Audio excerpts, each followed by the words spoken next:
সংযুক্ত আরব আমিরাতের বিক্ষোভের জেরে আটক প্রবাসীদের মধ্যে আরও অনেক বাংলাদেশি এখনো বন্দী আবুধাবির জেলে। তাদেরই একজন শহীদুল আমিন মুন্না। দেশে আসার সময় আবুধাবি বিমানবন্দরে আটক হন তিনি। 6 মাস অতিবাহিত হলেও এখনও মুক্তির কোনো সম্ভাবনা নেই। ভাগ্য ঘুরানোর আশায় 2021 সালে আবুধাবিতে যান চট্টগ্রামের বোয়ালখালী উপজেলার কদুরখিলের মুন্না।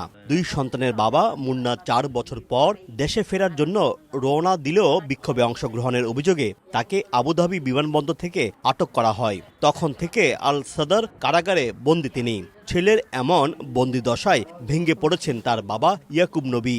স্বামীর প্রতীক্ষায় 2 সন্তান নিয়ে প্রহর গুনছেন স্ত্রী তানিয়া আমিনও। কেন দুনিয়া যায় দশাল্লার এই যে মতন ওলার মতন ওলার কোনো মতে দুনিয়া যায় করি কোন কমছে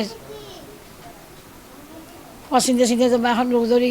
ঈদটা ঈদের মতো বলবো না, ঈদটা একটা মৃত বাড়ি যেরকম একটা মানুষ হারাই গেলে যেরকম আমাদের ঘরের পরিস্থিতি ঠিক তদ্রুপ এরকম। ওনারা বলতেছে আমাদেরকে যত তাড়াতাড়ি সম্ভব এখান থেকে আমাদেরকে বের করা। আমরা অনুরোধ করতেছি আমার পরে ডক্টরের নিচে আবেদন করতে মানে আবুধাবি সাহেবের কাছে আড়াইজন সাহেব সহসাদ এর মধ্যে পররাষ্ট্র মন্ত্রণালয়ের উপদেষ্টা বরাবর বন্দীদের তালিকা সহ তাদের মুক্তির জন্য আবেদন করেছেন বন্দি দশা থেকে মুক্তি পেয়ে দেশে ফেরত আসা রায়হান মিয়া।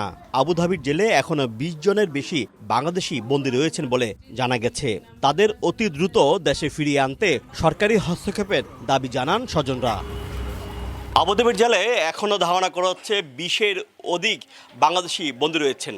তাদের পরিবার চাচ্ছেন তারা যেন সরকারি হস্তক্ষেপের মাধ্যমে খুব দ্রুতই দেশে ফিরে আসুক।